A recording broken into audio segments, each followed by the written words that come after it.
Okay, ready. ABC TV presents BioBugs.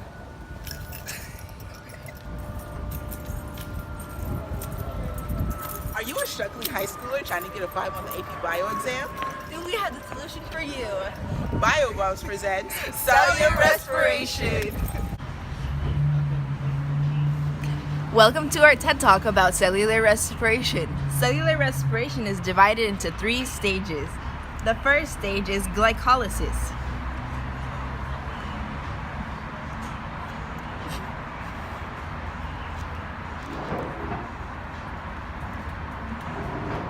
Wait, can you stop?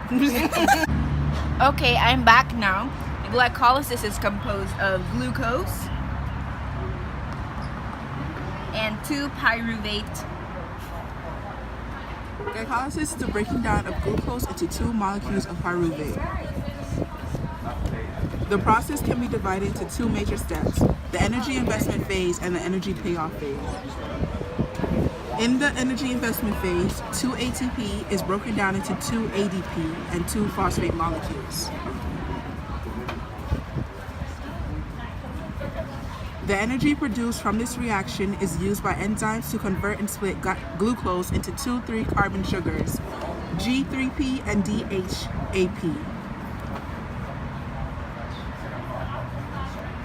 In the energy payoff phase, G3P is oxidized by the transfer of electrons to NAD plus, forming NADH. Enzymes transfer the phosphate groups from the sugar molecules and combine them with the ADP molecules to form 4 ATP and energy.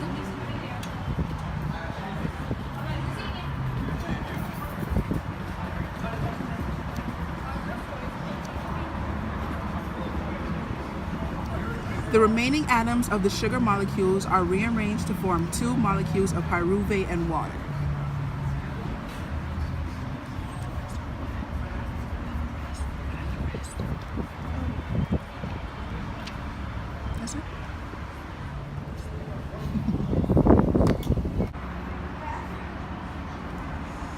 The second stage is pyruvate oxidation.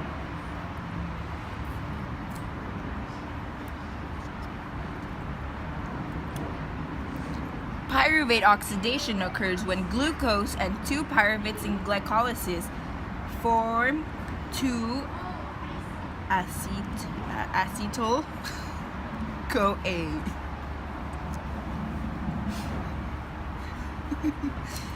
The second stage also involves the citric acid cycle.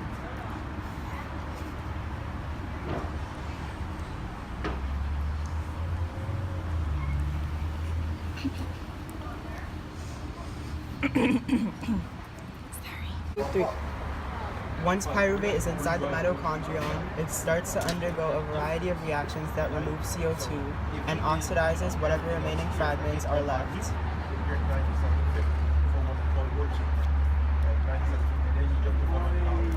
This creates NAD and NADH. The creation of the compound that is there now is called acetyl coenzyme, which is acetyl CoA. This feeds the acetyl group for the citric acid cycle.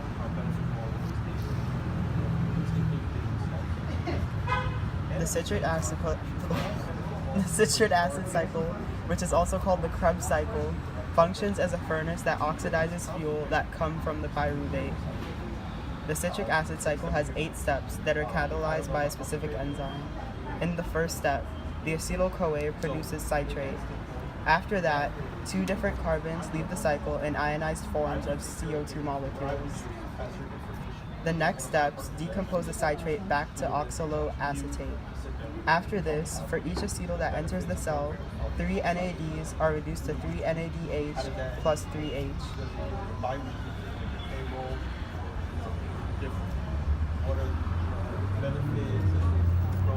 The NADH relays the electrons extracted from food to supply the necessary energy for the phosphorylation of ADP to ATP.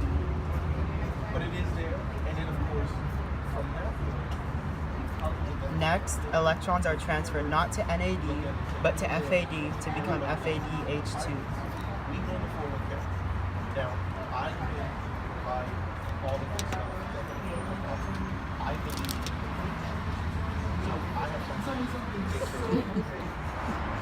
For the final stage, we have oxidative phosphorylation,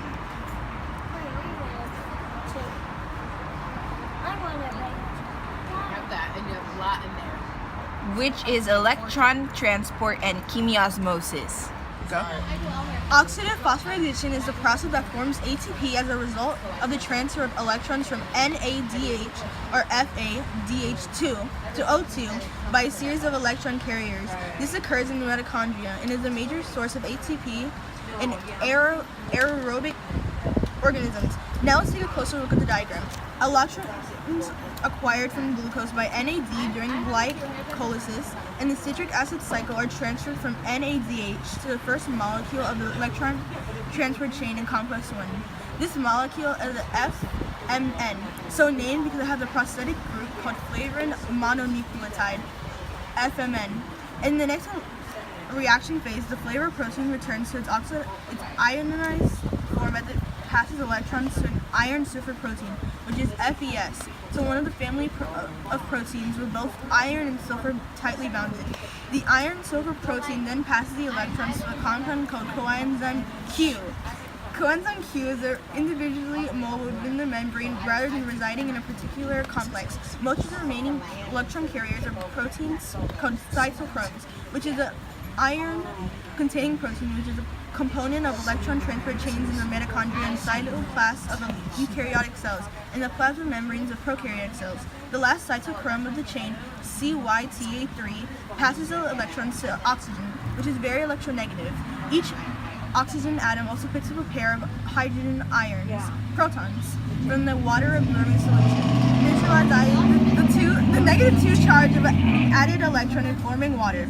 The electron transport chain makes no ATP directly, but instead produces H2O.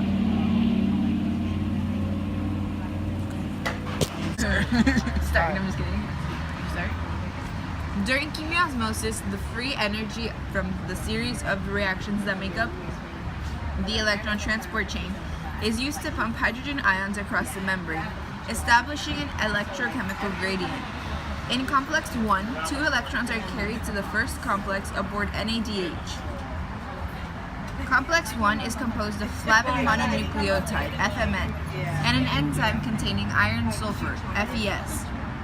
FMN, which is derived from vitamin B2, is one of the several prosthetic groups or cofactors in the electron transport chain. In complex 2, directly receives FADH2, which does not pass through complex 1. The compound connecting the first and second complexes to the third is ubiquinone, Q. The Q molecule is lipid-soluble and freely moves through the hydrophobic core of the membrane. Complex 3. The third complex is composed of cytochrome B, another FES protein, and cytochrome C proteins. This complex is also called cytochrome oxyreductase. Cytochrome proteins have a prosthetic heme. As a result, the iron ion at its core is reduced and oxidized as it passes the electrons, fluctuating between different oxidation states. Fe2+ reduced and Fe3+ oxidized. ATP synthesis powered by the flow of H+ back across the membrane.